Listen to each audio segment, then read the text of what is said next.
আসসালামু আলাইকুম রহমতুল্লাহি ওয়া বারাকাতুহু। সম্মানিত দর্শক মণ্ডলী, এই রাকিবুল এর সঙ্গে যতই ভদ্রতা করেন না কেন, নিজের জেদ বজায় রাখতে গিয়ে ও ইসলাম ধ্বংস করে দিতে পারে, ও নাস্তিক হয়ে যেতে পারে। কিন্তু নিজে একটা ভুল করেছে, সেই ভুলটাকে ঠিক প্রমাণ করার জন্য আব্দুল ইবনে মাসউদ রাদিয়াল্লাহু আনহুর মতো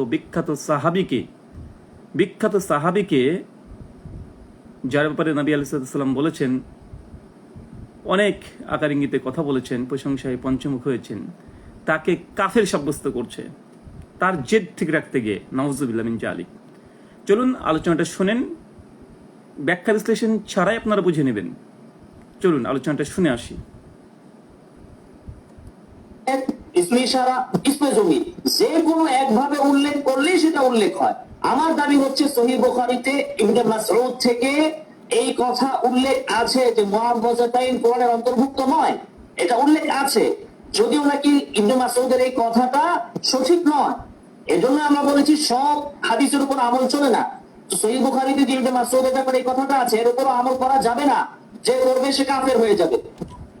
আচ্ছা, এখান থেকে এবার শুনে রাখবেন। যে কেউ যদি মনে করে সূরা নাস সূরা ফালাক কোরআনের অন্তর্ভুক্ত না, তাহলে সে কাফের হয়ে যাবে। তো আমার কথা উনি বললেন যে মনে করবে সূরা নাস এবং সূরা ফালাক কোরআনের অংশ নয়, সে কাফের হয়ে যাবে। আবার তিনি এর পূর্বে কি বললেন? সহিহ বুখারীর মধ্যেই আছে, আমি বলেছি, আছে তো আছেই। ইবনে মাসউদ রাদিয়াল্লাহু আনহু তিনি মনে করতেন সূরা নাস এবং সূরা ফালাক কোরআনের অংশ নয়। তার মানে দেখেছেন, নিজের জেদ ঠিক রাখতে গিয়ে ইবনে মাসউদকে কাফের ফতোয়া দিচ্ছে। উনি প্রথমে বলছেন সহিহ বুখারী থেকে সহিহ সনদে প্রমাণিত আছে যে ইবনে মাসউদের এটা নিজের মত যে তিনি সূরা নাস সূরা ফালাককে কোরআনের অংশ মনে করতেন না।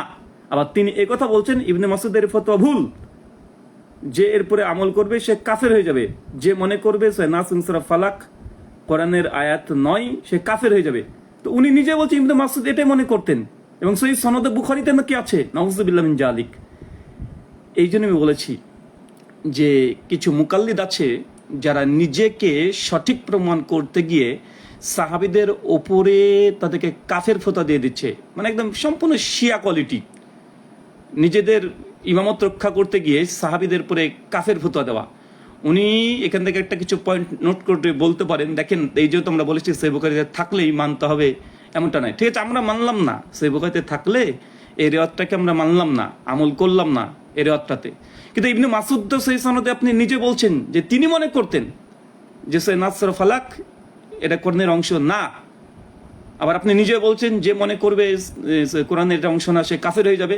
তো ইবনে মাসউদ থেকে তো সহিহ সনদে প্রমাণিত হয়ে গেল তিনি মনে করতেন যে আয়াত না, তাহলে পরোক্ষভাবে ইবনে মাসউদ রাদিয়াল্লাহু আনহুকে কাফের ফতোয়া দিচ্ছে না।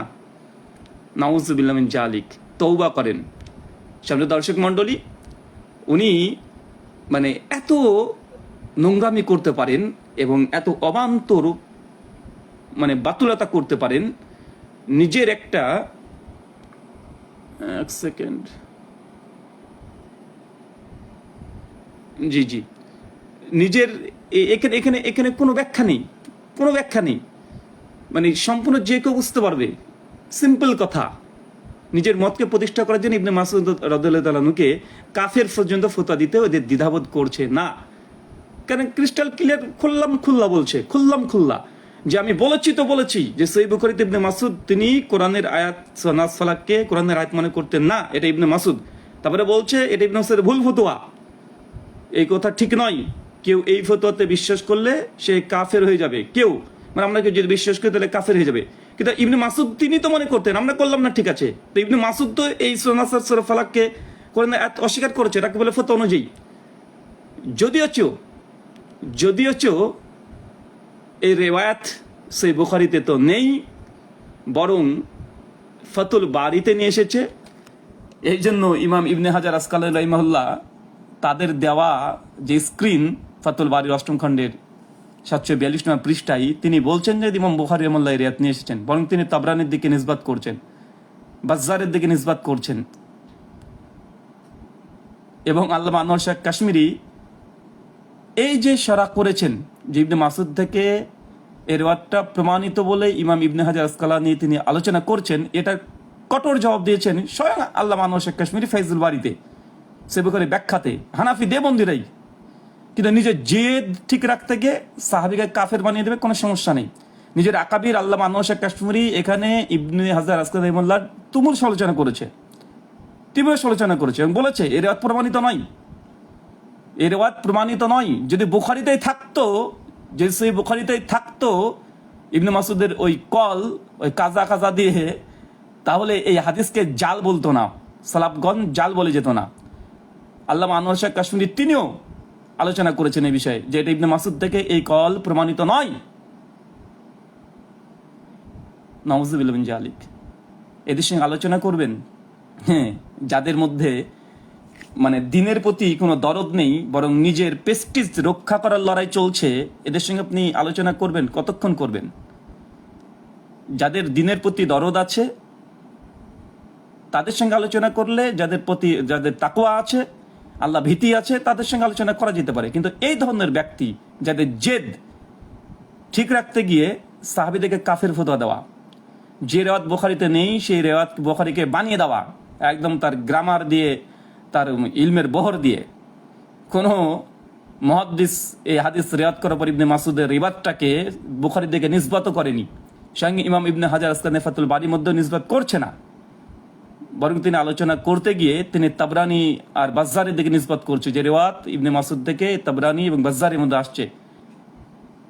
ফাইজুল বাড়িতে আল্লামা আনোয়ার শেখ কাশ্মীরি তিনি তার জবাব দিয়েছেন এবং অনেকে জবাব দিয়েছেন, হানাফিরা জবাব দিয়েছেন, তাকি উসমানী তিনি জবাব দিয়েছেন, যেটা ইবনে মাসুদ থেকে প্রমাণিত নয়, অথচ ইনি এই কথা বলে দিচ্ছেন।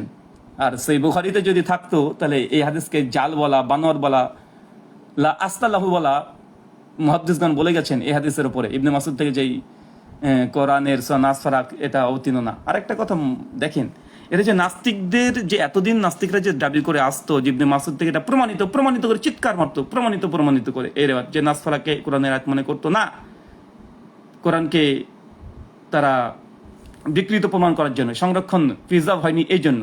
তো আজকে রাকিবুল আর এই মুক্তি বসে আছে, বসে প্রমাণ করার চেষ্টা করছে যে না, নাস্তিকরা ঠিক বলেছে। মুমিন রাতদিন যে জবাব দিয়েছে, মুশফিকুর রহমান মিনার যেই আর্টিকেল লিখেছে, তাকি উসমানী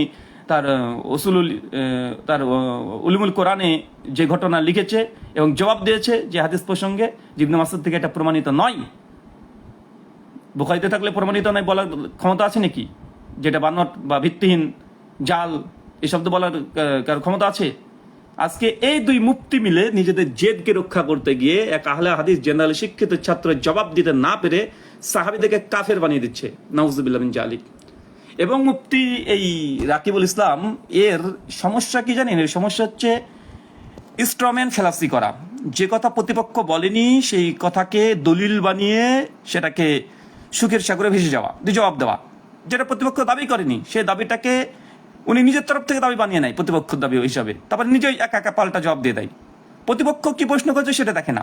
দ্বিতীয় সমস্যা হচ্ছে কি, প্রতিপক্ষর স্ট্যান্ডার্ড বা অসুল দিয়ে যখন খণ্ডন করা হয় তখন উনি ভাবটা এমন নাই যে, একটা উদাহরণ দিয়ে আপনি বুঝতে পারবেন। ধরেন ওই যে আমি দিয়েছি 7টা অসুল দিয়েছি হানাফি দেওবন্দীদের অসুল, এবং আমি বারবার বলেছি দেওবন্দীদের অসুল দিয়ে উক্ত হাদিস সহি, কমপক্ষে হাসান, জয়ীফ, জাল, দূর কি বাত, বারবার বলেছি, 100 বার বলা হয়ে গেছে, দেওবন্দীদের রসুল দিয়ে বলেছি। তো এ বারবার বলছে তার মানে রাহুল এখন হানাফিদের রসুল মেনে নিয়েছে, হানাফি হয়ে গেছে।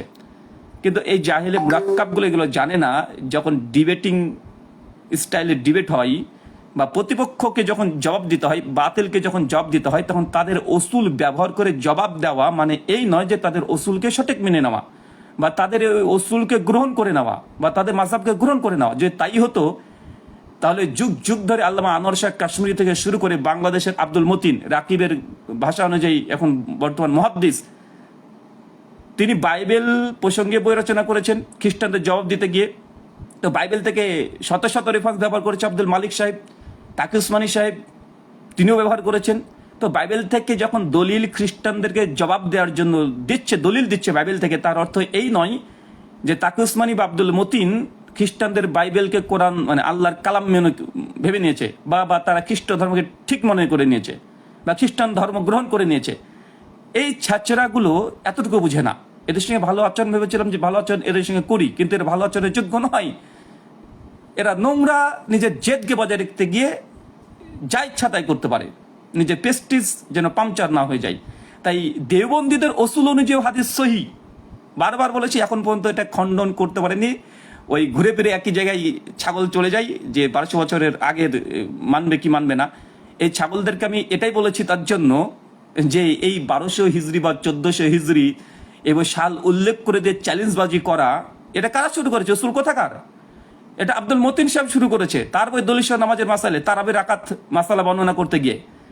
যখন মুসান্নাফ ইবনে আবি শাইবার ইবনে আব্বাসের যে হাদিস, ওই হাদিসে যখন শেখ আল্লামা নাসির আলবানী জাল হুকুম লাগিয়েছে, মুজাফফর বিন হোসেন তিনিও মৌজু জাল হুকুম লাগিয়েছে, তখন তারা তীব্র গতিতে এই বাংলাদেশের লুৎফর রহমান ফরাজি থেকে শুরু করে আব্দুল মতিন থেকে শুরু করে চেঁচামেচি করে ভিডিও লেখনি বারবার লিখেছে যে আল্লামা এই আলবানির পূর্বে হাদিসকে পৃথিবীতে কেউ জাল বলেনি, ব্রিটিশদের জামানার পূর্বে এই হাদিসকে কেউ জাল বলেনি, প্রথম তারাই জাল বলেছে। তো এই যে কেউ জাল বলেনি, তাই আলবানি এখন তাহাকিক করে যদি জাল হুকুম দেয় তাহলে এটা গ্রহণ করা যাবে না, এটা তারা বলেছে।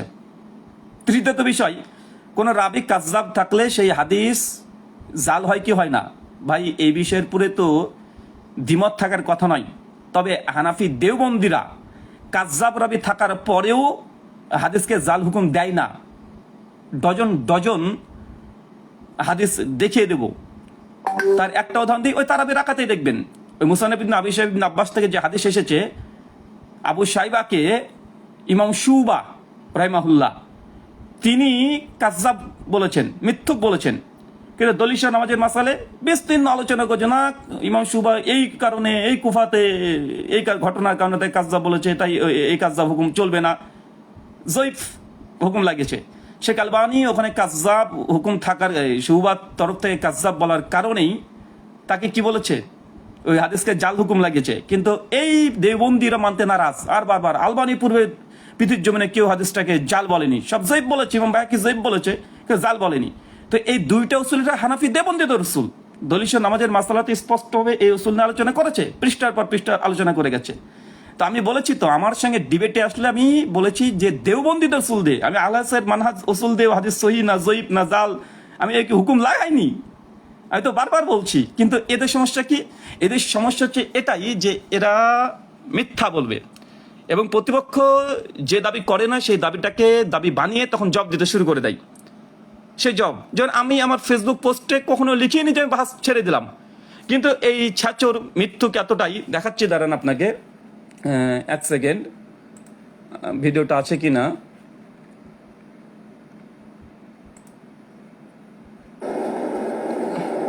নির্গত শব্দ যে ব্যক্তি কথায় কথায় প্রয়োগ করত, দেখেন সে আজকে বলতেছে যে আমি বাহাস করা ছেড়ে দিয়েছি, তাকে নাকি আমার সাথে আমার জবাব দেওয়ার জন্য তাকে নাকি বাংলাদেশ থেকে বা সালাফিরা তাকে কল দিচ্ছে, ফোন দিচ্ছে, কিন্তু সে অপারগতা প্রকাশ করছে, সে বাহাস করা ছেড়ে দিয়েছে। তো আসুন আজকে আমরা দেখেন, এই যে মিথ্যুক আমি বলেছি না, এরা হচ্ছে মিথ্যা কথা বলে, প্রতিপক্ষের নামে মিথ্যা কথা বলে, নিজে একটা মিথ্যা কথা বলার পরে নিজে মানে দাবি করে যে না এই জিনিস, এটা বলে ইনস্ট্রুমেন্ট ফেলাসি, কুযুক্তি এক ধরনের। তো আমি ওকে চ্যালেঞ্জ করলাম, আমি কোথায় বলেছি যে আমি বাহাস করা ছেড়ে দিয়েছি? কোন পোস্টে বলেছি, কোন ভিডিওতে বলেছি যে বাহাস করা ছেড়ে দিয়েছি? আমার পোস্টে বলেছি না। এরা হচ্ছে এরা, এই যে আমি আগে বলেছি, এরা ভাবের গরুকে গাছে তুলে না চাই। আমি কখনোই বলিনি যে ব্রাদার রাহুল বা আমি বাহাস করা ছেড়ে দিয়েছি। আমি শুধুমাত্র লিখেছি ফেসবুকের পোস্ট, আপনার যদি এখনো যদি চলে যান এখনো পাবেন, কি লেখা আছে, রাকিবুল সেই দিন আমার পোস্টটাকে পড়েছে, ওখানেও নাই, ওখানেও দেখাতে পারিনি যে আমি ছেড়ে দিয়েছি, বাহাস করবো না, বাদ দিয়েছি, এই কথা কোনো কিছু লেখা আছে? আপনার পরে দেখেন তো এখানে কোথায় আছে, কোথায় বলেছে? আমি শুধুমাত্র লিখেছি আমি 3 বছর ধরে ইখতিলাফি মাসাইল নিয়ে আলোচনা থেকে নিজে দূরে রেখেছি। আমি আমার ফেসবুক টাইমলাইন দেখলে বিষয়টি স্পষ্ট হয়ে যাবে, কারণ এইসব বিষয়ে উভয় পক্ষে দীর্ঘদিন ধরে আলোচনা হয়েছে, ভিডিও জবাব, পাল্টা জবাব, এগুলো সত্যি বলতে এখন এইসব বিষয় নিয়ে আলোচনা করতে অস্বস্তি লাগে। কিন্তু সম্প্রতি কিছু নতুন মুক্তি আবির্ভূত হয়েছে, নিজেদের মানে জাহির করার জন্য সোশ্যাল মিডিয়াতে পুনরায় বিতর্কগুলো, পুরনো বিতর্ক নতুনভাবে উৎসাহ দিচ্ছে। আমি কি লিখেছি, সত্যি কথা বলতে এইসব বিষয় নিয়ে অস্বস্তি লাগে, অস্বস্তি লাগা আর বাস ছেড়ে দেওয়া, এই বাস ছেড়ে দিয়েছি, বাস করবো না, এই কথা বলেছি, এর হচ্ছে মিথ্যুক। মানে আমি যে কথা বলিনি সে কথা আমার নামে চালিয়ে দিয়ে এদের মধ্যে কোনো ন্যায়প্রণতা নেই, মিথ্যাবাদী, মানে এরা হচ্ছে কাযযাব। বুখারীতে যে হাদিস নেই সে হাদিস বুখারীর নামে চালিয়ে দিয়ে বলছে যে না বুখারীতে আছে বলে জব দিতে শুরু করে দিয়েছে। তো এর যদি মিথ্যা কথা যদি আমি এই ধরি, শুধুমাত্র মিথ্যা কথা ধরি, মানে কয়েকশো ভিডিও এই কয়েকদিনের মধ্যে যত করেছে, উনি বলছেন যে রাহুল বলেছে যে 1200 বছরের পরে যদি কোনো ব্যক্তির কথা দেয়, দেওবন্দি মাদ্রাসা প্রতিষ্ঠা হওয়ার পরে যদি কেউ যদি হুকুম লাগাই তাহলে আমি মানবো না এই কথা বলিনি। এই ছাগল সেটাও বুঝে না, প্রতিপক্ষ কি কথা বলে এই বাংলা ভাষাটুকু বুঝে না। আমি বলেছি, খোল্লা বলেছি যে দারুল উলুম দেওবন্দ প্রতিষ্ঠা হওয়ার পূর্বে এই হাদিসকে কে জাল বলেছে, দেওবন্দি মাদ্রাসা প্রতিষ্ঠার পরের নাই। আর পরে তো আমার কাছে দলিল আছে কতজন বলেছে, কতজন পরে যে একে জাল বলেছে না জৈব বলেছে, আমার কাছে সব ডিটেল আছে। ওগুলো আমার দরকার নাই, 1200 বছর আগের দরকার। কেন দরকার? ওই দলিল নামাজের মাসালে শেখ আলবানী পূর্বে হাদিসকে কেউ জাল বলেনি, প্রথম আলবানী জাল বলেছে। কাযযাব রাবী থাকার পরেও এই হাদিসকে শেখ আলবানী জাল বলার কারণে এদের গাত্র দেওয়া শুরু হয়ে গেছিল। ওইটাকে খণ্ডন করার জন্যই এই বেচারাকে এতদূর টেনে হিসড়ে নামিয়ে এনেছি। আর আমি বলেছি না খণ্ডন হবে খণ্ডনের। আচ্ছা, একটু আগে একটা ভিডিও দিয়েছি, ভাবছিলাম একটু ভালো করে লাইভটা করবো, তো লাইভে যখন চলে এসেছি, দেখেন এই ছাগলগুলো এতটুকু বুঝে না। আমি বলেছি না আমাকে ওসুলুল লিপ্তা নাকি পড়াবে, আমাকে পড়াবে। বেটা তোমাকে ওসুলুল লিপ্তা পড়াবো, তুমি আইসো আমার কাছে, বাংলায় পড়াবো। বাংলাটা তো বুঝো না ঠিকভাবে, পড়ো তো বাংলায়, আরবি কিতাব সামনে রেখে দাও তাই। বাংলা কিতাবই পড়ে এরা। ওই দলিল নামাজের মাসাল যদি আব্দুল মতিন না লিখতো, এরা অন্ধকারে বসবাস করতো। এই দেখেন দেবন্দীদের বই, দেবন্দীদের অনুবাদ, দেবন্দীদের প্রকাশনী থেকে কিনা। এদের তাতে আমার কি রে ভাই, তোদেরই সব, তোমাদেরই, আমাদের কিছু। বাংলা হোক, তোমরা বাংলা করেছো, কেন বাংলা করেছো? কার জন্য? আলেমদের জন্য। কারণ জনগণ তো এই বই পড়বে না। এদের কথা হচ্ছে যে জনগণ তো এইসব উসুল টসুল বুঝবে না। কাদের জন্য উসুলের বইগুলো লেখা হয়? আলেমদের জন্য। তো আলেম তো হলে তো সে আরবি বুঝবে। বাংলা অনুবাদ করেছে কেন? টাকা ইনকামের জন্য, ভণ্ডামি করার জন্য। ও বিক্রি করার সময় ব্রাদার রাহুল কাছে টাকা নিতে পেরেছো, এখন এখান থেকে দলিল খণ্ডন করলে বিপদ। এসব ছাত্রকালকে কে বোঝায়? চলে এই ছাগলকে আমি আবার ছাগল বলে সম্বোধন করব, কেননা ভালো ভাষা ব্যবহার করলে বা ভদ্রাচিত ভাষায় যদি আলোচনা শুরু করা যায়, এরা ভদ্র ভাষা শোনার মানে ব্যক্তিও নয়। শোনেন, আমি যেটা বলেছিলাম যে জাস্টিস তাকু উসমানী তিনিও তার বইয়ের মধ্যে মুজতাহিদের ক্লাসিফিকেশন করেছে। ও আবার কোয়ালিফিকেশন, আরে কানে ভালো করে শুনতে হয়, ক্লাসিফিকেশন আর কোয়ালিফিকেশনের মধ্যে পার্থক্য আছে, তাও বুঝে না। আচ্ছা, এই যে এখানে স্তর, এই স্তরটা তাকে উসমানী করেছে। দেখেন এই স্তর, আমি এই স্তরের কথা বলেছি, কিন্তু বেচারা না বুঝে আরেক স্তরে চলে গেছে। এই স্তর যে এটা হচ্ছে তাকে উসমানীর স্তর, দেখে নেন 71 নম্বর পৃষ্ঠায় উপরোক্ত আলোচনা থেকে প্রতিমান হলো যে তাকলিদের বিভিন্ন স্তর রয়েছে, যথা এখানে সরা করছে তাকে উসমানী, ওসুলি লিপ্তর, এবার সরা করছে কে? তাকে উসমানী। এই স্তরটা তিনি ওই ভাব থেকে তিনি নিজে করেছেন, কারো হাওলা দিয়ে নয়, কারো রেফারেন্স দিয়ে নয়। ছাগল চ্যালেঞ্জ করে বলছে, ব্রাদার রাহুলকে চ্যালেঞ্জ, ওসুলি লিপ্ত পড়াবো, বেটা বাংলা টুক পড়ার যোগ্যতা নাই। এটার সঙ্গে তাকে উসমানের স্তর ভাগ করা। প্রথমে একটা স্তর, এটা হচ্ছে জনসাধারণ তাকলিদ, মানে তাকলিদ আম। এরপর তিনি করেছেন দ্বিতীয় স্তর, যে আলেম শ্রেণী যারা আছে তারা যে কোন ধরনের তাকলিদ করবে বা করে, এটা। এরপর করেছে তৃতীয় স্তরের তাকলিদ। এটা কি? তৃতীয় স্তরের তাকলিদ মুস্তাহিদ ফিল মাযহাবের তাকলিদ। এর মধ্যে দেখেন অন্তর্ভুক্ত করেছে কি, এই মুস্তাহিদ ফিল মাযহাবের মধ্যে কারা কারা আছে? আসর তাখরিজ আছে, এই যে তারজি দিতে পারে সেই মুস্তাহিদ আছে, মাসালের মুস্তাহিদ আছে। এরাও মুস্তাহিদের মধ্যেও, এই যে তাখরিজ যে আছে, তারজি যে আছে এবং মাসাইল, এরাও মুস্তাহিদের মধ্যে। এবং চতুর্থ শ্রেণীর যে তাকলিদ, এটি মুস্তাহিদের মধ্যে। তাখরিজ যে তাখরিজ করে সে মুস্তাহিদ ফিল মাযহাবের মধ্যে তাকলিদ করছে। এখানে তিনি সংজ্ঞা দিয়েছেন, যদি মূলনীতিতে তারা ইমামের তাকলিদ করেন, তবে শাখাগত নিত্য নতুন উদ্ভাবিত মাসালার সমূহে তারা এই ধরনের ইজতিহাদের যোগ্যতা অর্জিত করেছে। এদেরকে কি বলা হয়? এরা মুস্তাহিদ ফিল মাযহাবের মধ্যে আরো 3টে ক্যাটাগরি, একটা তাখরিজ, একটা তারজি আর একটা মাসাইল। এটা স্বয়ং তাকি উসমানীর, এটা তাকি উসমানী ক্লাসিফিকেশন, ক্যাটাগরি তিনি ভাগ করেছেন এখানে। আর তারপরে সাধারণ জনগণ যেগুলো আছে তারা কোন ধরনের তাকলিদ, মুজতাহিদে মুতলাক যারা ইমাম আবু হানিফা, শাফি, মালিকের 4 ইমাম, এরা তাকলিদ করে, এদেরকে মুকাল্লিদ বানিয়েছে।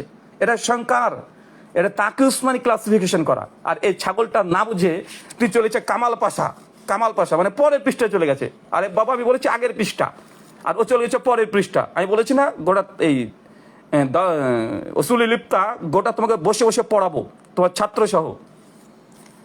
একে ফোকা কেরামের স্তর বিনাশ, এটাতে চলে এসছে, এইভাবে চলে এসছে। আরে ভাই, এই ভাব তো আমি বলিনি, দলিল দিয়েছি একটা, এই বেচারা আমি বলেছি না, যেটা আমি বলি না সেটা উনি উল্লেখ করে দেয়। আমি তাকি উসমানির রেফারেন্স দিয়েছি, আর তাকি উসমানি এখানে ভাগ করেছে, ওই জন্য সেখানে বলেছি মুস্তাহিদ ফিল মাযহাবের মধ্যে মুস্তাহিদ ফিল তাখরিজকে ঢুকিয়েছি, যে মুস্তাহিদ ফিল মাযহাবের মধ্যে মুস্তাহিদ ফিল তাখরিজ বারবার বলেছি।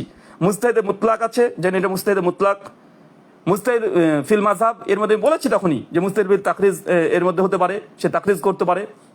চলে এরপর কামাল পাশা যে ভাগ করেছে 7টা স্তর, এখানে বলতে শুরু করলো যে এই যে প্রথমত মুস্তাহিদ ফিল শারা বা মুতলাক, এখানে ইমাম আবু হানিফা শাফি আছে। মুস্তাহিদ ফিল মাযহাব এর মধ্যে তো ইমাম ইউসুফ মোহাম্মদ আছে। তো দ্বিতীয় স্তরের মুস্তাহিদ ফিল মাযহাবের মধ্যে আব্দুল হাই নাখলমিকে কোথায় পেলে? তাহলে ইমাম মোহাম্মদ কাজী ইউসুফের কোন স্তরের? এই বেটা আমি নিশ্চিত এই উসুল ইলমটা পড়েনি। আমি বলার পরেই হয়তো বইটা কোন জায়গা থেকে ধার করে নিয়ে এসে বইটা সামনে রেখে দেখাচ্ছে ও পড়েনি, অথবা বাবার বই হয়তো পড়েছে বা কোনো মাদ্রাসা থেকে নিয়ে এসেছে, উসুল ইলমে যেখানে দর্শ দেওয়া হয় ওখান থেকে নিয়ে এসেছে।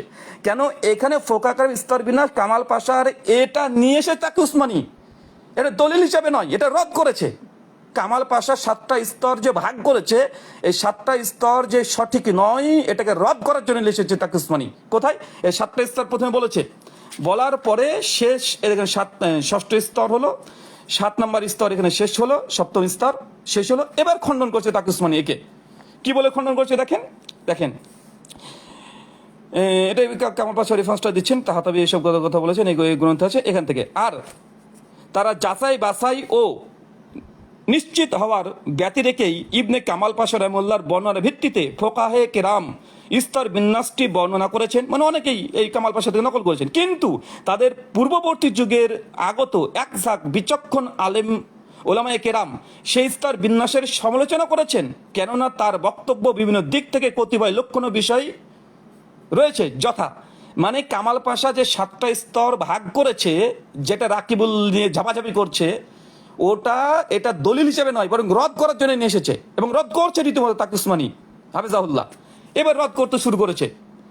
এখানে যে ইমাম কাজী ইউসুফ এবং ইমাম মোহাম্মদ তারা মুস্তাহিদ ফিল মাযহাবদের অন্তর্ভুক্ত না, এবং তাদেরকে মুস্তাহিদে মুতলাক বা এর মধ্যবর্তী অবস্থানে দেওয়ার জন্য এখানে আলোচনা করা হয়েছে। এখানে দেখাচ্ছে, দেখেন তিনি ইমাম ইউসুফ ইমাম মোহাম্মদ রহমুল্লাহকে মুস্তাহিদ ফিল মাযহাবের অন্তর্ভুক্ত করেছেন, এটা হচ্ছে ওই কামাল পাশা করেছেন, যার মূলনীতিতে নিজ ইমামের তাকলিদ করে থাকেন। আল্লামা শিহাবুদ্দিন মারজানি রহিমাহুল্লাহ তার অমুক গ্রন্থে শেখ আব্দুল হাই লাখনবী, দেখেন যে লাখনবীর কথা তো কোন আসছিল, সেই লাখনবীর কথাই নিয়ে এসছেন দলিল হিসাবে, রদ করেছে কামাল পাশাকে। জামিউস সাগিরে মুকাদ্দামা এবং উমদাতুল ইয়া গ্রন্থে স্তর বিন্যাসের কঠোর জবাব দিয়েছেন। কে জবাব দিয়েছেন? আব্দুল হাই লাখনবী রহিমাহুল্লাহ, হানাফি। তিনি কামাল পাশার জবাব দিয়েছেন, তাকি উসমানি সেটাকে দলিল হিসেবে তাকে খণ্ডন করছে। তার মূলনীতিতে অনেক স্থানে ইমাম আবু হানিফা রহমুল্লাহর খেলাফ করেছেন, এমনকি ইমাম গাজ্জালি রহমুল্লাহ তার বর্ণিত গ্রন্থে আল মানকুলের মধ্যে নিশ্চয় তারা দুজন মানে একজন মানে দেখাচ্ছে এখানে একজন মুজতাহিদ ফিল মাযহাবের যে স্তর এর চাইতেই ইমাম মোহাম্মদ ইমাম কাজী ইউসুফ এরা ঊর্ধ্বতন ছিল। তাই কামাল পাশা যে তাকে মুজতাহিদ ফিল মাযহাবের মধ্যে ঢুকিয়েছে, এটা ভুল করেছে কামাল পাশা। বরং এখানে প্রমাণ করার চেষ্টা করছে যে এই ইমাম মোহাম্মদ কাজী ইউসুফ এরা মুজতাহিদ ফিল মাযহাব এবং মুজতাহিদে মুতলাকের মধ্যবর্তী, তারা আরেকটা সংজ্ঞা পেশ করেছে, তারপরে সেখানে আলোচনা করছে। দেখেন আরো এখানে দীর্ঘ আলোচনা করছে, ঠিক আছে। বরং এখানে কি বলছে, এই কাজী ইউসুফ মোহাম্মদ মুজতাহিদ ফিল মাযহাব নয়, এবং মুজতাহিদে মুনতাসিব, এরা যে মুজতাহিদে মুনতাসিবের অন্তর্ভুক্ত, বরং এরা মুজতাহিদে মুতলাকি, কিন্তু ইমামকে শুধু সম্মান দেওয়ার জন্য এই মুতলাক টাইটেল এই হানাফিরা দিতে চাচ্ছে না ইমাম মোহাম্মদ কাজী ইউসুফকে। এখানে অনেক তারপরে নিয়ে এসছে। দেখেন এবার শেষে দেখেন, এবার তাকি উসমানি আলোচনা করতে করতে এবার বলছেন মুজতাহিদ ফিল মাযহাবের মতোই তাদের অবস্থান, কাদের? এই ইমাম কাজী ইউসুফ মোহাম্মদ এদের। এটা আল্লামা ইবনে কামাল পাশা রহমুল্লাহ কর্তৃক বর্ণনা অনুযায়ী, কিন্তু আল্লামা শারিনী রহমুল্লাহ তাকে মুজতাহিদ ফিল মুতলাক হিসাবে গ্রহণ করেছেন। মানে বলছেন যে এই কাজী ইউসুফ মোহাম্মদ এরা মুজতাহিদ ফিল মাযহাবের অন্তর্গত কামাল পাশার মত, কিন্তু এই মতকে খণ্ডন করে বলছে না, আসলে এরা মুজতাহিদে মুতলাকের অন্তর্ভুক্ত। আর ডিটেল কেউ বলেছে না মুজতাহিদে মুনতাসিবের অন্তর্ভুক্ত। আরে ভাই, এগুলো নিয়েও হানাফি দেবন্দি এবং বেরলবিদের কাছে তো জাল হক, যদি আহমেদ ইয়ার খান নাইমি যেটা লিখেছে জাল হক, এটা তাদের কাছে আলাদা ভাগ।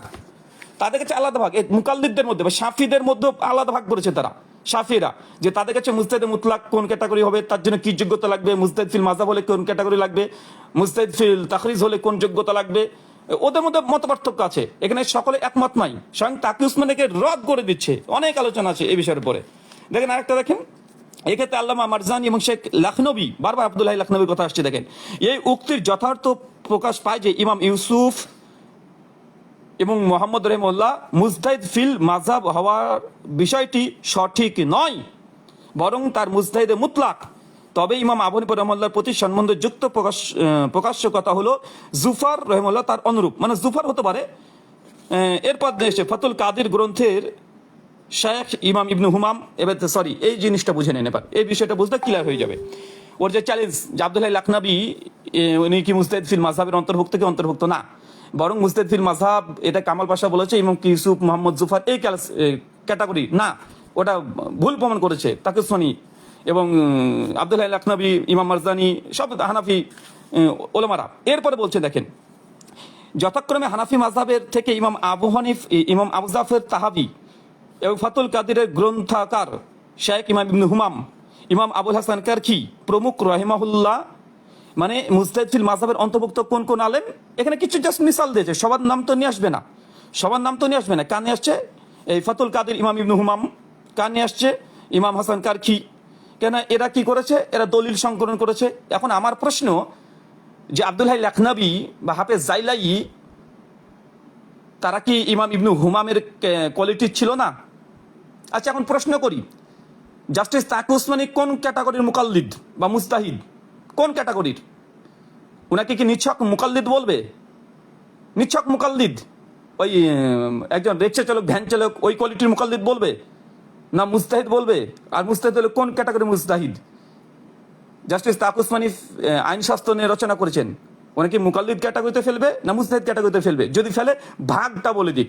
তাকি উসমানীর ভাগ যদি করে দেওয়া যায়, কেন আধুনিক আলেম, তাহলে আব্দুল্লাহ লাখনবী কোন ক্যাটাগরিতে যাবে, হাফেজ জাইলাই রহিমাহুল্লাহ কোন ক্যাটাগরিতে যাবে, এটা তার আসমান থেকে ওহী এসে দিয়ে যাবে না। এগুলো তো মুকাল্লিদ দায়িত্বে ক্যাটাগরিগুলো তৈরি করেছে।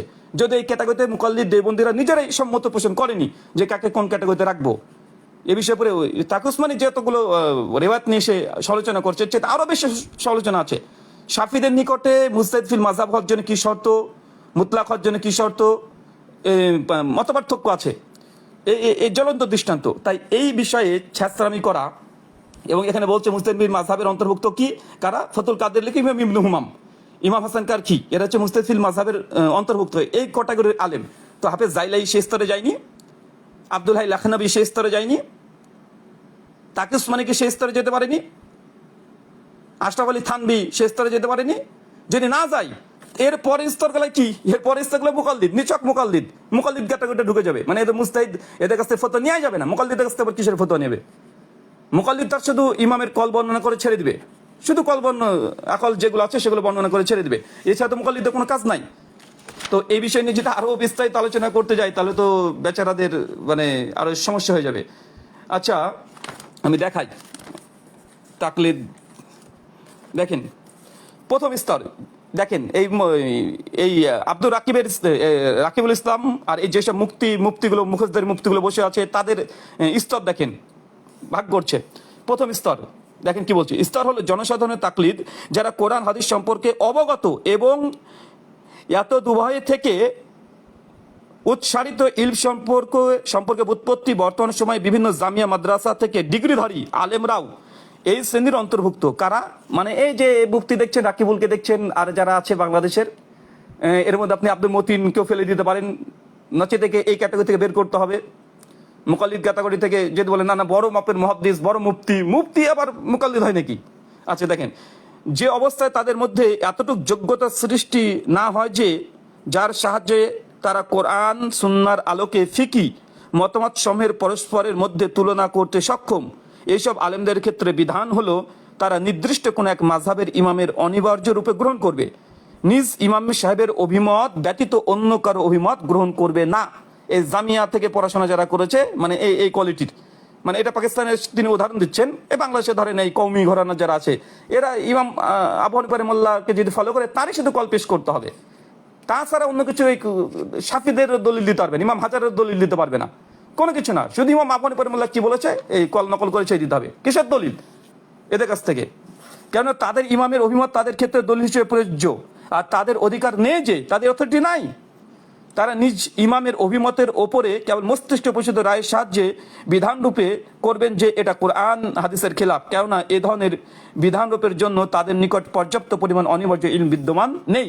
প্রথম স্তরটা এখানে জনগণ, আম মানুষ না, এখানে আমাদের মতো ব্যক্তির কথা বলছে না, সাধারণ জনগণ যারা আরবি বুঝে না, বাংলা বুঝে, এই কোয়ালিটি না, বরং আলেম শ্রেণী যা জামিয়া থেকে ফারেক হয়ে গেছে, এই কওমি মাদ্রাসা থেকে মুফতি ডিগ্রি নিয়ে চলে এসেছে, তারাও ইমাম আবু হানিফার কলকে শুধু নকল করবে, অন্য কিছু গ্রহণ করতে অধিকার অথরিটি নাই। কিন্তু ছাগলগুলো তারপরে তার তাকলিদি গন্ডি ত্যাগ করে গিয়ে লাভ দিয়ে ঝাঁপ দিয়ে তারা বড় বড় হাদিস থেকে দলিল দিতে গিয়ে প্রদেশকলন করে ইবনে মাসউদকে কাফের ফতোয়া দিয়ে দিচ্ছে। দেখেন, দ্বিতীয় স্তর হলো অগাধ জ্ঞানের অধিকারী আলেম, মানে যারা অগাধ জ্ঞানী, তিনি যদিও পরিপূর্ণ ইজতিহাদের মর্যাদায় আসনে অধিষ্ঠিত হতে পারেননি, তবে কোরআন হাদিসের অগাধ জ্ঞান, ইমামের মাযহাব সম্পর্কে গভীরতা, অভিজ্ঞতা, উস্তাদ বৃন্দের সান্নিধ্য থেকে দীর্ঘদিন যাবৎ ফিক ফতোয়া চর্চার কারণে ফকী বিধানবলীর দলিল প্রমাণের সূক্ষ্ম দৃষ্টিপাত প্রকট যোগ্যতা সৃষ্টি হয়েছে। তাছাড়া এই ধরনের আলেম যদিও ফিকের অধিকাংশ অধ্যায় নিজ ইমামের তাকলিদ করে থাকেন, কিন্তু তিনি যদি তার ইমামের কোনো উক্তি সুস্পষ্ট নাসের পরিপন্থী পান এবং দীর্ঘ অনুসন্ধানের পর সে নাস পরিপন্থীর কোনো কারণ খুঁজে না পায়, তাহলে তার জন্য সুস্পষ্ট নাসের কারণে ইমামের উক্তিকে পরিহার করা বৈধ হবে। মানে দীর্ঘদিন ধরে যারা করেছে, এখন এই এই এই ক্যাটাগরির আলেম কারা?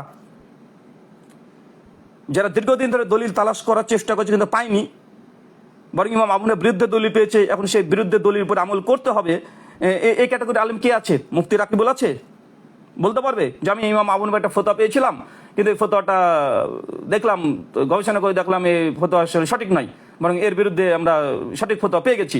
তো এই রাকিবুল এই যোগ্যতা অর্জন করেছে? না, এই যোগ্যতা এদের নেই। বরং আশরাফ আলী থানভীকে এই ক্যাটাগরিতে এর যদি হয় ফেলবে না, কারণ এরা মুকাল্লিদ বলে, নিছক মুকাল্লিদ বলে। তাকে উসমানীকে ফেলতে গেলেও তো বিপদ, আর তাকে উসমানীকে ফেললে আব্দুল হাই লাখনবী পড়ে যাবে। মৌলানা আব্দুল মতিন, আব্দুল মালিক বা যারা আছে তাদেরকে যদি এই ক্যাটাগরি আলেম ফেলতে যায়, আব্দুল হাই লাখনবী ফেলতে বাধ্য। এরা মুজতাহিদ ফিল তাকরিজের অন্তর্ভুক্ত তারা হয়ে যাবে, মুজতাহিদ ফিল মাযহাবের অন্তর্ভুক্ত হয়ে যাবে, বা তারজির অন্তর্ভুক্ত হয়ে যাবে, বা মাসাইলের অন্তর্ভুক্ত হয়ে যাবে। আর এই তিনটে ক্যাটাগরি তাকে উসমানীর নিকটে সবগুলো মুজতাহিদ ফিল মাযহাবের মধ্যে, কারণ তারা নিজ নিজ ইমামের মাযহাবের তারা মুস্তাহিদ, তারা দলিল আদিল্লাহ সবকিছু জানে, যে কোথায় ইমাম আবু হানিফা রাহিমাহুল্লাহ কিসের কোন দলিলের ভিত্তিতে বললো, সব দলিলগুলো সংকলন করবে, কোরআন হাদিস আসার তাবে সাহাবী ফতোয়া সবগুলো নাসিক মানসুখ সব তারা বুঝবে। তো আব্দুল হাই লাখনবী বা হাফেজ জাইলাই এই স্তরে পৌঁছায়নি, ও মুফতি রাকিবুল পৌঁছে গেছে, দিয়ে তার এখন কোরআন হাদিস থেকে দলিল খণ্ডন করতে শুরু করছে। এই হাদিস জয়ীফ, ওই রিজাল শাস্ত্রে জয়ীফ বলেছে, এই জয়ীফ বলেছে। মুকাল্লিদ তুমি নিম্ন স্তরের, সবচেয়ে নিম্ন স্তরের। আমার মাকাম যা, মুফতি রাকিবুলের মাকাম সেম জায়গাতে। কারণ এখানে বলছে যারা আরবি বুঝে, আরবি বোঝার যোগ্যতা রাখে, সবকিছু করে, জামিয়া থেকে ফারেগও হয়েছে, কিন্তু তারপরে নিজের ইমামের কল ছাড়া অন্যদিকে ঝুঁকতে পারবে না। কোনো ফতোয়া বয়ান করতে হলে, কোনো কিছু হুকুম বর্ণনা করতে হলে ইমাম আবু হানিফার কথা বলে ছেড়ে দিতে হবে, ও দলিলদের অনুসরণ করার দরকার নেই। তো তার মধ্যে রিক্সা চালকের মধ্যে পার্থক্য কি? রাকিবের মধ্যে আর রিক্সা চালকের মধ্যে পার্থক্য কি হলো? রাকিবুলের কাজ শুধুমাত্র এই ফতোয়া গ্রন্থগুলো খুঁজে খুঁজে, রাজে কলগুলো কোনগুলো যেগুলো লিখে দিয়েছে ওগুলো খুঁজে খুঁজে বলবে হ্যাঁ এটা আছে। তো ওর মধ্যে কোনো যোগ্যতা নাই। আর এই যোগ্যতা দীর্ঘদিন ফিক অনুসরণ করে করে করে করে এই স্তর কারা পৌঁছেছে? কারা পৌঁছেছে? আব্দুল মালিকের নাম আসবে, আব্দুল মতিনের নাম আসবে, আর এই স্তরে কারা পড়বে? কারা এই স্তরে পৌঁছাবে? যারা ইজতিহাদের যোগ্যতা অর্জন করে ফেলেছে। আব্দুল হাই লাখনবী এই জন্য হানাফি মাযহাবের অনেক মাসালার বিরুদ্ধে গিয়েছে, অনেক মাসালা, কমপক্ষে 50খানা মাসালা হানাফি মাযহাবের বিরুদ্ধে গিয়েছে। এই জন্য তাকে মুজতাহিদ ফিল মাযহাব বলা হয়, কেন তার কাছে এর অথরিটি আছে যে সে হাদিস অন্বেষণ করে করে যদি কোনো মাসালা যদি মাযহাবের বিরুদ্ধে চলে যায় তাহলে সেটা আমল করতে পারবে। এটা তাকে তাকলিদের অন্তর্ভুক্ত হবে না, সে মুজতাহিদের অন্তর্ভুক্তই হবে। এই জন্য আব্দুল হাই লাখনবী বলেন, হাফেজ জাইলাই বলেন, এদের ক্ষেত্রে এই ঘটনা অনেক ঘটেছে। শত শত মাসালা প্রমাণ দেবো। যদি বলে যে না মুজতাহিদ ফিল মাযহাবের অন্তর্ভুক্ত হয়নি, তাহলে আব্দুল হাই লাখনবী থেকে হানাফি মাযহাবের বিরুদ্ধে আমি 50খানা ফতোয়া দেখিয়ে দেবো যে হানাফি মাযহাবের প্রকাশ্য ফতোয়া বিরুদ্ধে ফতোয়া দিয়েছে। কেন? এবং তাকে হানাফি মাযহাবই ধরা হয় কেন? এই জন্য ধরা হয় যে আব্দুল হাই লাখনবী রাহিমাহুল্লাহ তিনি হানাফি মাযহাবের উসুল, ইমাম আবু হানিফার যে উসুলের উপর ইজতিহাদ করেই তিনি ফতোয়া দিয়েছেন এই জন্য তার আবু হানিফা রাহিমাহুল্লাহর ফতোয়ার বিরুদ্ধে যেতে পারে, হানাফি মাযহাবের ফতোয়ার বিরুদ্ধে যেতে পারে, তবে উসুল ঠিক আছে, উসুল ঠিক থেকেছে, বা কোনো ক্ষেত্রে নতুন একটা উসুল নিয়ে আসতেও পারে। কারণ মুজতাহিদ মাযহাব যে কেউ আবার এই রেওয়ায়ত করেছে যে সে নতুন যদি কোনো উসুল তৈরি করে, বা শাফি মাযহাব থেকে যদি উসুল মনে করেছে না হানাফির এই উসুলের চাইতে শাফি মাযহাবের উসুল এটা বেটার, সেক্ষেত্রে এই মুজতাহিদ ফিল মাযহাব তার এই অথরিটিও আছে যে শাফি মাযহাবের উসুলকে নিয়ে এসে কিয়াস করে একটা হুকুম দেবে। যেমন দুধ পানির সন্তান হারিয়ে যাওয়ার মাসালা, যে কারো যে সন্তান মানে স্বামী হারিয়ে যায়, কতদিন সে ইদ্যত পালন করবে বা কতদিন নারীটা বিয়ে করতে পারবে না। তো এই মাসালা হানাফি মাযহাব থেকে রাজেকল কিছু পাওয়া যায় না, এই জন্য মালিকি মাযহাব থেকে এটা নিয়ে এসেছে। কিন্তু যে নিয়ে এসেছে সে নিছক মুকাল্লিদ নয়, সে মুজতাহিদ ফিল মাযহাব। তো হাফেজ জাইলাই বলেন বা আব্দুল্লাহ লাখনবী বলেন, তারা এই স্তরের। কারণ এই মুকাল্লিদ আমি আগেই বলেছি নিজেই জানে না, কারণ আমি যে কথা বলেছি সেটা না পড়ে পরের স্তর পড়েছে কামাল পাশার, অথচ কামাল পাশাকে খণ্ডন করছে তাক উসমানী, খণ্ডন করার জন্য এসেছে। দেখেছেন, মানে যেটাকে খণ্ডন করার জন্য তাক উসমানী দলিল নিয়ে এসছে, ওটা পরে আমার বিরুদ্ধে দলিল পেশ করছে। দেখো এই কথা কি বলেছে কামাল পাশা, কি বলেছে। এটাকে বলে ইনস্ট্রুমেন্ট ফেলাসি। এদের সঙ্গে আপনি আলোচনা করবেন কিভাবে, যাদের মধ্যে এতটুকু সত্যবাদিতা নাই, যারা নিজেকে সত্য প্রমাণ করার জন্য, যে ঠিক রাখার জন্য, যারা সাহাবীদেরকে কাফের ফতোয়া দিতে দ্বিধাবোধ করে না, যারা মিথ্যা কথা বলে। আমি কখনো বলিনি যে আমি বাস করা ছেড়ে দিয়েছি, আমার কথাকে বিকৃতভাবে উপস্থান করে ভিডিও বানাচ্ছে। তো এদের মধ্যে কি সত্যবাদিতা আছে? মুহাদ্দিসদের জামানা থাকলে এইসব এদেরকে প্রকাশ্যে মানে কাযযাব বলে এদেরকে হাদিস রিজেক্ট করতো, এদেরকে সে পড়াশোনা করা যায়, মানে এদের বৈঠকে বসলেই বসাকে নিষিদ্ধ করে দিত। তাই মিথ্যুকদের সঙ্গে আলোচনা হয় না। মিথ্যাবাদী যে, তার সঙ্গে আপনি কি আলোচনা করবেন? পশ্চাৎ না বুঝে না শুনে। আমি প্রথম থেকে বলে আসছি, ওই হাদিস হানাফি দেবন্দীদের উসুলের সহি, জাল কখনো নাই। কিন্তু বাচ্চারা এখন পর্যন্ত হানাফি দেবন্দীর রসুলকে 3 তালাক দিয়ে বসে আছে, মানতে চায় না। দেবন্দীর রসুলকে মানতে চায় না, না মেনে এখন এই চিৎকার চেঁচামেচি করে বেড়াচ্ছে, ছাত্রামি করে বেড়াচ্ছে। আচ্ছা, আর একটা এখানে দলিল খণ্ডন করে দিই, আমি আর লাইভে আসবো না। সেটা হচ্ছে তালাক্কে বিল কবুল, উম্মত যদি কোনো মাসালা গ্রহণ করে নাই, সে হাদিস যদি জয়ীফও হয়, তাহলে কি সেই হাদিস সহি হয়ে যায়? যদিও আমার বক্তব্য যেটা প্রথম পর্ব আছে এমন কথা বলেনি, আমি বলেছি যে ফাজালের ক্ষেত্রে হানাফিদের নিকটে জয়ীফ হাদিস গ্রহণযোগ্য, সহি হয়ে যায়, এটা স্পষ্ট কথা নয়। হ্যাঁ, তারপরে শেষের দিকে কি বলেছি যে দেবন্দীদের রসুল অনুযায়ী তাহলে এই হাদিস সহি। যেহেতু ফাজালের ক্ষেত্রে জয়ীফ হাদিস দেবন্দীদের নিকটে গ্রহণযোগ্য, অর্থাৎ হানাফিদের রসুলদের সহি। দেখেন, আমি যে কথা বলিনি সে কথা আমার নামে চালিয়ে দিয়েছে।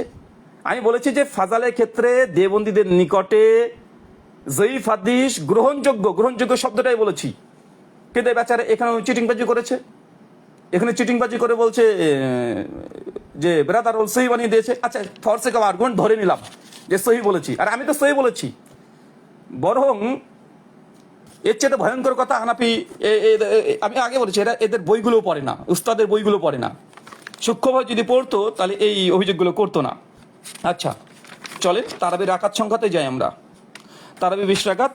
আচ্ছা, আমরা চলে আসবো 20 রাকাত, জয়ীফ না জাল, 390 নম্বর পৃষ্ঠায় চলে আসেন। দেখেন,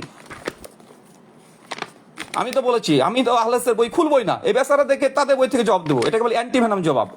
অ্যান্টিভেনাম বুঝে না, তার জন্য হয়তো বারবার বলছে রাহুল হানাফি হয়ে গেল। আরে আমি তোমাদের বই থেকে জবাব দেবো, তোমাদেরকে কাঁটা দিয়ে কাঁটা তুলবো। আমি এটা প্রমাণ করছি যে হানাফি দেবন্দীরা বিপদে বললে নিজেদের বইকে অস্বীকার করে দেয়। আচ্ছা, চলেন কি বলছে দেখেন। এক সেকেন্ড, আমি একটা হাইলাইটার নিই।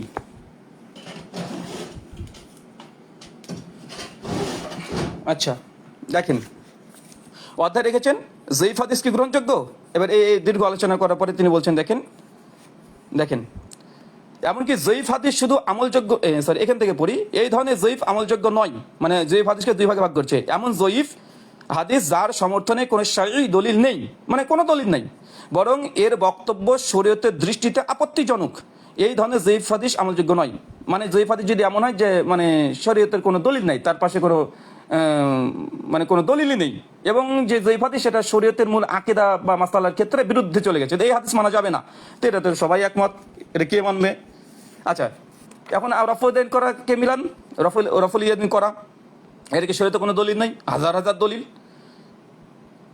এটা কি রফেদান করা কি শরীয়তে মানে কোনো আপত্তিজনক কাজ? না, আপত্তিজনক কাজ নয়। সঙ্গে হানাফি দেবন্দরা বিশ্বাস করে যে আল্লাহ নবী প্রথমে করেছেন, বিশ্বাস করতো, এবং এখনো রফেদান করে। ফার্স্ট রফেদান যেটা আছে, বেতের নামাজে রফেদান করে, ঈদের নামাজে করে। আচ্ছা, যাকগে। 2, সনদের বিবেচনায় হাদিসটি জয়ীফ বটে, তবে এর সমর্থনে সারি দলিল প্রমাণ আছে। মানে দ্বিতীয় ক্যাটাগরি যে জয়ীফ হাদিস হানাফিদের নিকটে গ্রহণযোগ্য, সনদের বিবেচনায় হাদিসটা জয়ীফ বটে, তবে এর সমর্থনে সারি দলিল প্রমাণ আছে। সাহাবী তাবিগণের যুগ থেকে এই হাদিসের উপরে আমল চলে আসছে। এমন জয়ীফ হাদিস শুধু আমলযোগ্যই নয়, পয়েন্ট অফ ভিউ, বরং অনেক ক্ষেত্রে তা মুতাওয়াতির বা অসংখ্য সূত্রে বর্ণিত হাদিসের মানে উত্তীর্ণ। মুতাওয়াতির মানে বুঝেন? সহি তো দূর কি বাত, মানে সহি তো একটা ফার্ম, মুহাদ্দিসদের একটা পরিভাষা। যখন মুতাওয়াতির শব্দটা চলে আসে, এটা সহির চাইতেও এটাকে কি পরিভাষা বলবেন মুতাওয়াতিরটাকে? বলছে জয়ীফ হাদিস যদিও সনদের বিবেচনায় জয়ীফ হয়, কিন্তু এই জয়ীফ হাদিসের উপরে যে সাহাবী তাবী থেকে যদি মুতাওয়াতির পর্যায়ে যদি আমল যদি প্রমাণিত হয়ে যায় হাদিস, এখানে কি হচ্ছে? আমল তো গ্রহণযোগ্য হবেই, মানে এই আমল তো সাব্যস্ত হবেই। দেখেন, বরং অনেক ক্ষেত্রে জয়ীফ হাদিস শুধু আমলযোগ্যই নয়, মানে আমলদের তো হুকুম তো দিচ্ছে জয়ীফ হাদিস, সেক্ষেত্রে তো আমল তো করা যাবে, তো যাবেই, এটা আমলের হুকুম। হাদিসের উপরে কি হুকুম দিচ্ছে? এটা আমলের হুকুম। বরং অনেক ক্ষেত্রে তা মুতাওয়াতির বা অসংখ্য সূত্রে বর্ণিত হাদিসের মানে উত্তীর্ণ। তারপর দেখেন, রেজাকুল আবরারের দাদা উস্তাদের বই থেকে নকল করেছে, আব্দুল ফত্তাহ আব্দুল গুদ্দার বই থেকে নকল করেছেন, এবং এখন থেকে তিনি দলিল পেশ করতে শুরু করেছেন যে কে কে বলেছেন। দেখেন, আমি দেখাচ্ছি, এখান থেকে দাগিয়ে দিই। আচ্ছা, দেখেন, জয়ীফ হাদিসকে যখন উম্মত ব্যাপকভাবে গ্রহণ করে নেয়, তখন সঠিক মত অনুসারে সেই হাদিসটি আমলযোগ্য হয়। মানে আমলযোগ্য তো হলোই তো হলো, আমলের দিক থেকে সেটা আমলযোগ্য হয়ে গেছে। এখন হাদিসের পরে হুকুম কি? সে হাদিস কি জাল হবে বা জয়ীফি হুকুম লাগাবে? কি লাগাবে? বলছে এমনকি তা মুতাওয়াতির হাদিসের মানে পৌঁছে যায়। এটা হাদিসের উপরে হুকুম, আর এটা আমলের উপরে হুকুম। সে আমলটা জায়েজ না জায়েজ না, আমলযোগ্য কি আমলযোগ্য না? বলছে আমলযোগ্য। আর হাদিসটা কি মুতাওয়াতির হাদিসের মানে পৌঁছে যাবে। এরপর একটা নিয়ে আসছে, উম্মত যখন জয়ীফ হাদিসকে ব্যাপক হারে গ্রহণ করে নেয়, তখন সহি মত অনুসারে সেটি আমলযোগ্য হয়, এমনকি তার দ্বারা অকাট্য বিধান রহিত হওয়ার ক্ষেত্রে সেটি মুতাওয়াতির দলিলের মানে উত্তীর্ণ। মুতাওয়াতির মানে আমলযোগ্য একটা কথা আলাদা তো বলছেই, এবং মুতাওয়াতির মানে হাদিসের হুকুম হচ্ছে মুতাওয়াতির দরজায় পৌঁছে যাবে। এখানে শাফি একটা মাসালা এখানে উল্লেখ করেছে। তো এখন এখানে কাট করে বলতে পারে যে এটা তো তালাক্কি বিল কবুল, আর এটা তো জয়ীফ হাদিস। জয়ীফ হাদিস ফাজালে খেলে হুজ্জাত কি হুজ্জাত নয়, এই মাসালা নিয়ে আমাদের আলোচনা হচ্ছিল। আর এটা তো তালাক্কি বিল কবুলের উসুল দিয়েছে, তো একই উসুল এক জায়গায় ঝেড়ে দিয়েছে। না, এটা ঝাড়িনি। কেন? জয়ীফ হাদিস দুটো ক্লাসিফিকেশন করেছে, প্রথমে দেখিয়ে দিয়েছি।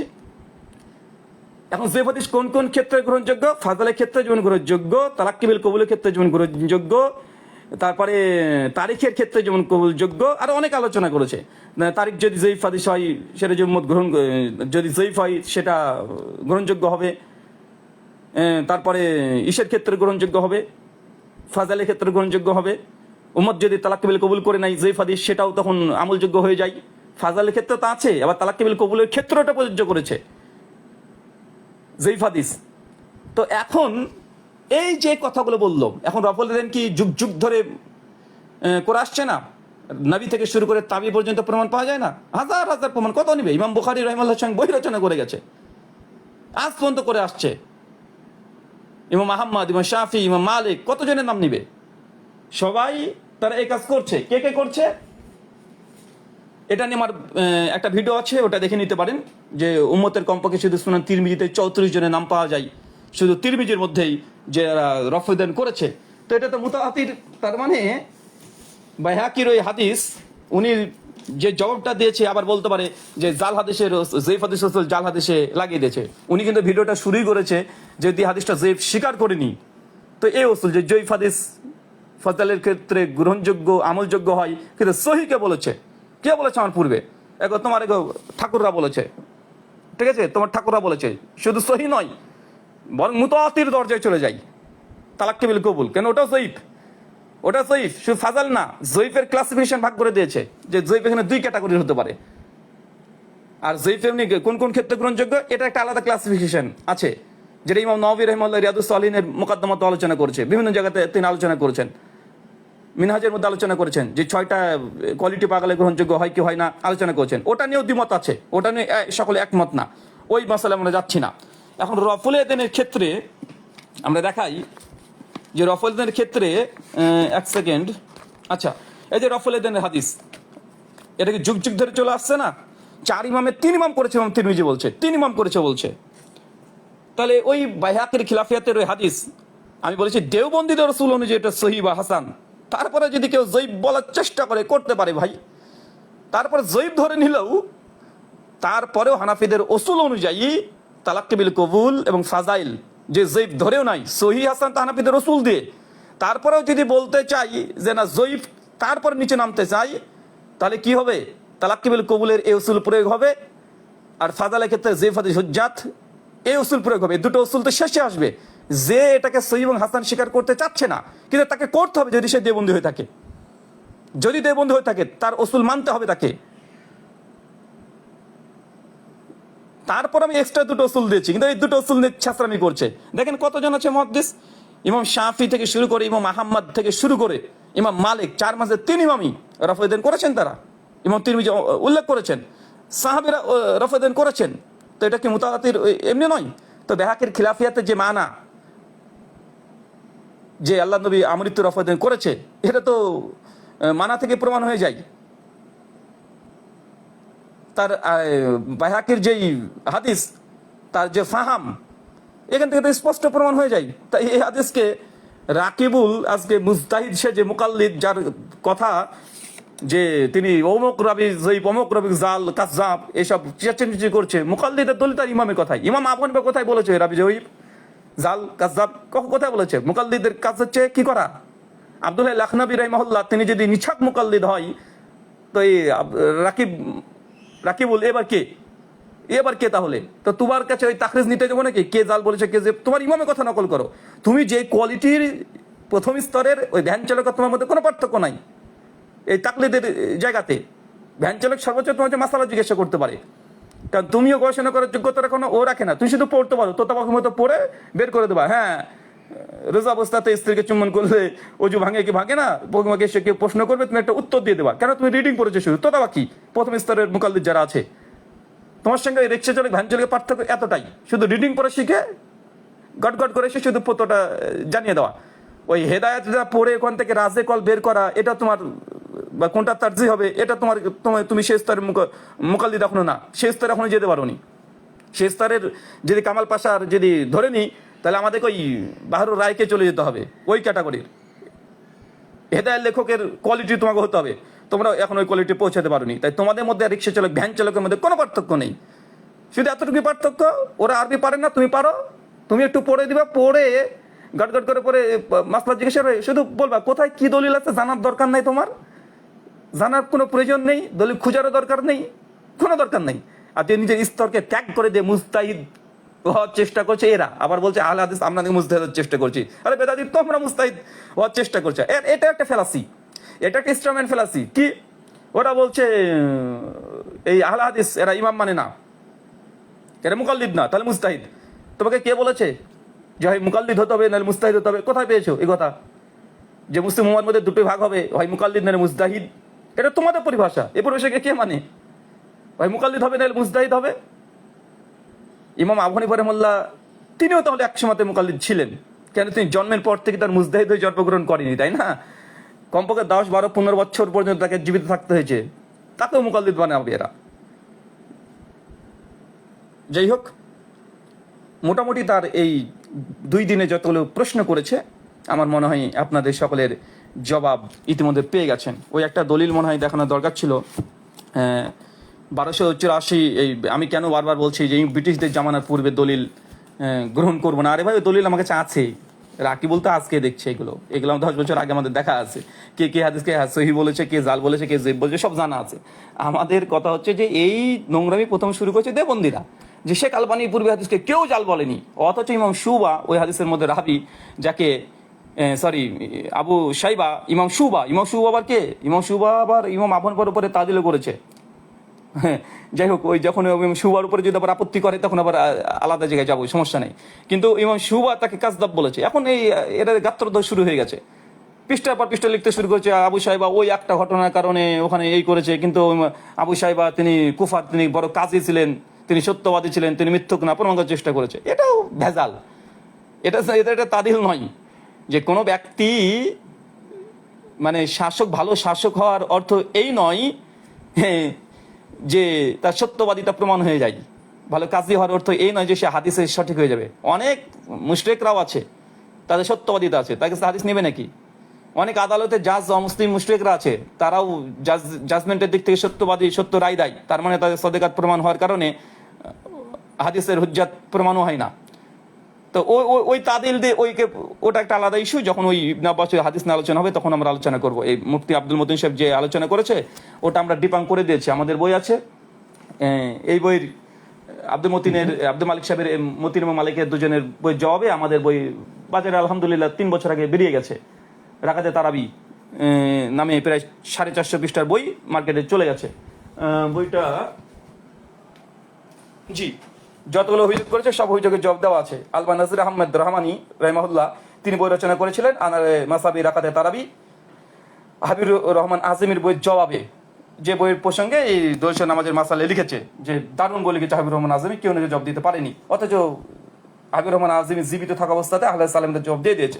এই বইটারই মুক্তাসার আমি করেছি প্রায় 400 পৃষ্ঠা। বইটা মূলত প্রায় 600-650 পৃষ্ঠা উর্দুতে ছিল, এটা প্রায় 400 পৃষ্ঠাতে বইটাকে বাংলাতে অনুবাদ করা হয়েছে।